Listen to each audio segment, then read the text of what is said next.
Bueno, vamos a hablar de un tema que es la línea arterial en el monitoreo hemodinámico. Como sabemos, pues la línea arterial se puede canalizar en la arteria radial, pero también puede ser en la cubital, en la axilar, en la femoral, en la pedia. La más frecuentemente utilizada, pues es la arteria radial.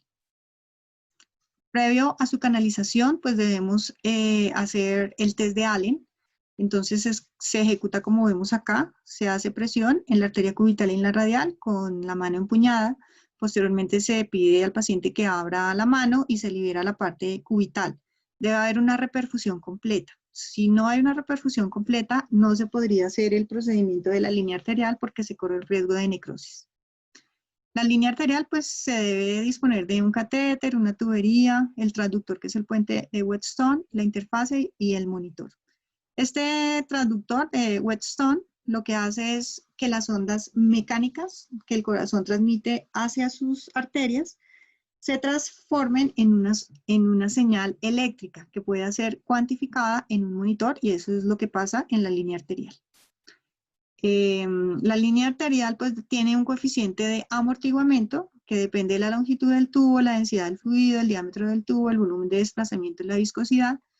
De allí que si hay burbujas de aire, se altera la distensibilidad del circuito, hay fricción o la longitud del tubo se alarga, se acorta, entonces todo eso influye en que la medición no sea la adecuada. Debemos tener dos conceptos, que es la calibración a la presión atmosférica y es lo que da el cero al monitor. Entonces usted coge el transductor, le quita como un tapón que tiene para que la presión atmosférica se calibre a la presión del sistema de la tubería que estamos ahí y las mediciones no se vean afectadas por la presión atmosférica. Coloca en el monitor calibrar a cero y de esa manera se evita el riesgo de mediciones inexactas porque no se calibra a la presión atmosférica. La otra parte importante es que el transductor debe estar a la medida del nivel del corazón para evitar también mediciones erróneas. Entonces el transductor se debe colocar a nivel de la línea axilar media con el cuarto espacio intercostal. Allí se debe colocar el transductor para nivelar y que como esto es una tubería no se generen falsas mediciones porque queda o más arriba o más abajo de ese punto específico. La línea pues tiene, la gráfica pues tiene la primera fase que nos indica el componente inotrópico, la segunda fase que nos indica el desplazamiento de volumen y aquí es la primera que se llama la onda dícrota, en donde es el cierre de la válvula aórtica, de aquí para acá ya viene la diástole.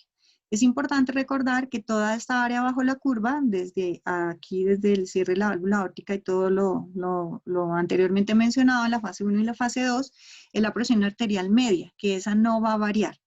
Y hay un retardo de 120, 130 milisegundos con respecto al, si comparamos la morfología de la línea arterial con el electrocardiograma. Como podemos ver, hay diferentes morfologías en donde usted mida la línea arterial. Entonces, vemos que se va como volviendo más picuda a medida que se va alejando de la aorta. No importa dónde usted la mida, porque como ya les mencioné, esta parte desde la onda dícrota y la fase 1 y la fase 2 va a ser constante, que es el área bajo la curva y es la presión arterial media, que va a ser igual a donde usted la mida. Esta morfología varía porque cuando la onda se genera del corazón hacia las arterias, tiene una frecuencia fundamental.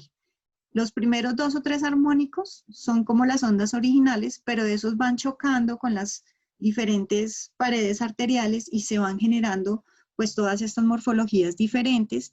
Aparte de la frecuencia fundamental, también influye la frecuencia natural del sistema, como ya les dije, según el coeficiente de amortiguamiento con todas las variables que les estaba mencionando anteriormente.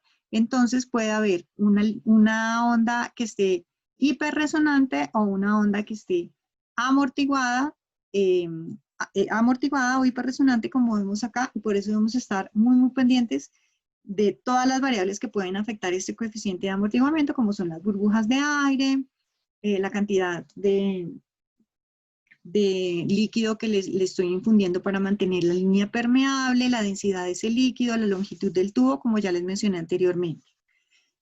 Para evaluar que esta medición sea la certera, debemos hacer el test de la onda cuadrada. Entonces hacemos un flush